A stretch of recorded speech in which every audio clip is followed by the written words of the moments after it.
everybody, welcome to Storytime to Go. This month, during the month of April, we are celebrating all things colorful. And we are lucky enough to live near the Crayola crayon factory, which is in Easton.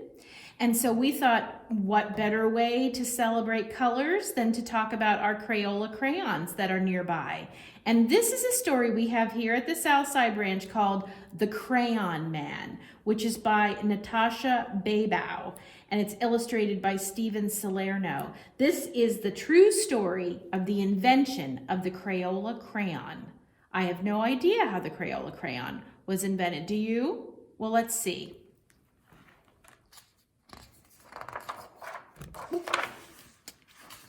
The Crayon Man. Once, there was a man who saw color everywhere. He noticed the yellow-orange petals of the black-eyed Susans in his garden, and he marveled at the rich scarlet-red tones of the cardinal's feathers. He admired the deep blue-greens of the waves in the sea. Color made him really, really happy. But all day long at work, all he saw was black. Black dust, black tar, black smoke, black ink, black dye, black shoe polish. His company sold carbon black, a new kind of pigment or a colored substance which made from the soot of burning oil and natural gas. People used it in printing inks, electric street lamps, and stove and shoe polish. It also made rubber car tires last longer. His name was Edwin Binney, and he was an inventor. He worked with his cousin, C. Harold Smith, and together they were Binney and Smith. Harold was a great salesman, and he loved to travel the world. Edwin was curious. He had a knack for listening and making what people wanted. Edwin invented a new kind of inexpensive slate pencil that wrote very smoothly, and it was gray, and children loved it. He invented a kind of chalk that wasn't dusty and it didn't crumble, and it was white, and teachers loved it. He invented a wax crayon that could write on wood and paper packaging, and it was really, really black. And all people loved it. Paper was very expensive in the 1800s, so children wrote with slate pencils or chalk on slates like small handheld blackboards. Instead of having paper in class, kids would have these little chalkboards, like you guys might have whiteboards at school, and they would write with chalk and then they would erase them the way you guys might do with dry erase markers now. They used chalk. So when everyone, including Edwin's wife Alice, told him that children needed better, cheaper crayons, he listened. They said, "The crayons we have are big, dull, and clumsy. The lumps of colored clay only make fat, chunky lines. And the artist crayons from Europe are far too expensive. They crumble and they break easily, and some of them are even poisonous." Alice used to be a school teacher, so she knew what children needed. She encouraged Edwin to invent crayons. Edwin thought about his company's inventions. When you drew a picture with their gray slate pencil, it rubbed off at the top of a hat. When you drew a picture with their white chalk, well, that smudged everywhere.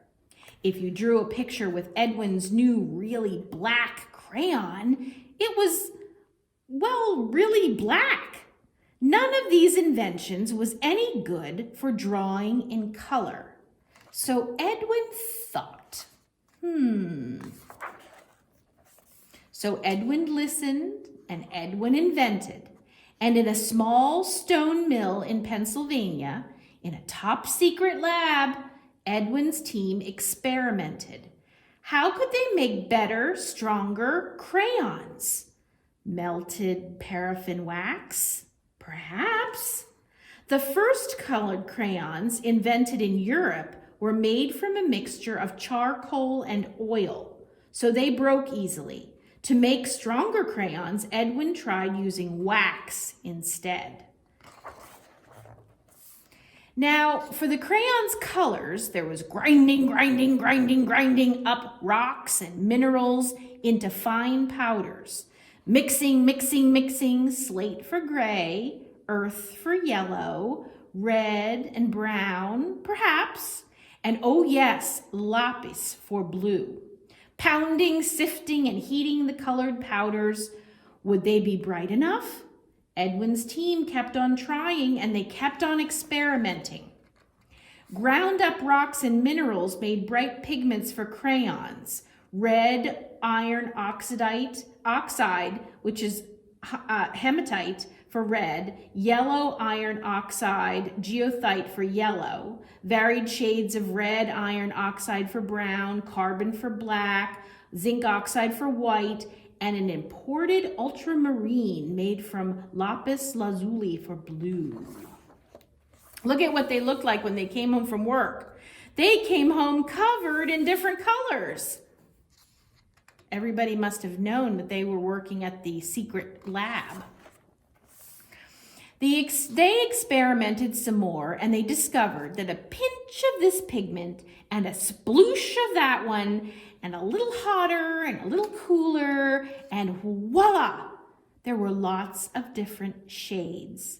Now they had greens and oranges, violets and pinks too. Edwin came home covered in colors.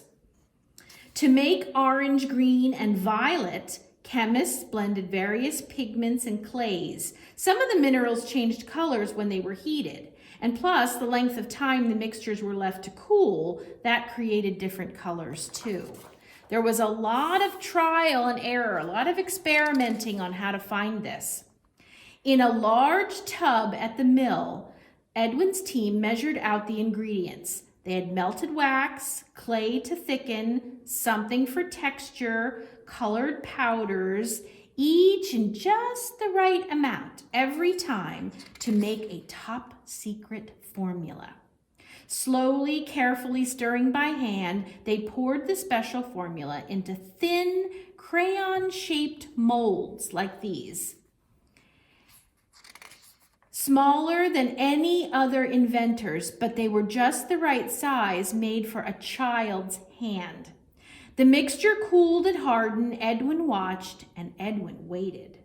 Children might eat or chew the crayons and get sick, so Edwin's team experimented to find safe, non-toxic, which means they're not poisonous, colors and materials. Finally, one summer evening in June 1903, Edwin came home covered in color, and he announced he had invented a new kind of colored crayon. But what should he call it? Alice had an idea. She said, let's mix the French word crayon for stick of chalk and the word ola from the word oleaginous, meaning oily, like an oily texture of the new wax crayon, to invent a new word, Crayola. Crayola. And Edwin listened. Binney and Smith shipped out the first Crayola crayon boxes. There was red, orange, yellow, green, blue, violet, brown, and black. And you got 8 crayons for a nickel. Edwin waited. Would the children like them? Well, do you guys like your crayons? I certainly like mine. And the children did. Now they could draw a tiny green caterpillar or a big blue sky. Their drawings wouldn't smudge and they wouldn't rub out. They were bright and they could last a long, long time. By the 1900s, inventors had figured out how to make cheap paper from wood pulp, so children could now draw on paper instead of just a slate. Excitement over the new and colorful invention spread like wildfire. Admirers from far and wide flocked to marvel at Binney and Smith's inventions at the St. Louis World's Fair. The company's dustless chalk even won a gold medal. Proudly, Edwin and Harold showed it off especially on their new Crayola crayon boxes. That's what their gold medal looked like, and that's what the front of all the boxes looked like still. Every day, Edwin bought colorful bouquets from his garden to inspire the Crayola team. They made crayons in even more and different shades. And later, they asked children to help name some of them. When I was in elementary school, my second grade class entered a contest to try to pick some of the names. Look, some of the names that people had on their choices. This orange one is called Macaroni and Cheese. And this green one is Granny Smith Apple. This blue one is Robin's Egg Blue. And this darker blue one is called Tropical Rainforest. To celebrate their 90th anniversary, Crayola held a color naming competition, and 6-year-old winner coined Tropical Rainforest. The other names were the ones that we said, like Robin's Egg Blue, Macaroni and Cheese, and Tickle Me Pink. At last, because of Edwin Binney, the man who saw color everywhere, who had a knack for listening and making what people needed, children all around the world could reach out for just the right shade, like wild watermelon, or lavender, or cadet blue. They could draw anything they wanted, and it would all be the right color. This are some pictures of the Crayola factory in Easton, which is very nearby here. If you've never been there, it might be somewhere great. I have a feeling that if it's not open yet, it will be open maybe in the summertime after school's over, letting some people in to take the tours. And they show you how crayons are made. There's some more information in the back of the book about Edwin Binney and some other books that you could read talking about him and his crayons. So the Crayola factory has always been very generous with us here at the library. And so what we're including in your Storytime to Go bag is a coloring book and a nice box of 24 crayons from Crayola. So if you haven't stopped in to get any of your bags so far, or you've been forgetting to come in, don't forget to come in on Thursday to pick up your bags, because they'll be here and they're while supplies last, so everyone can get a coloring book and a great box of 24 crayons. Take care, everybody. We'll see you later. Bye-bye.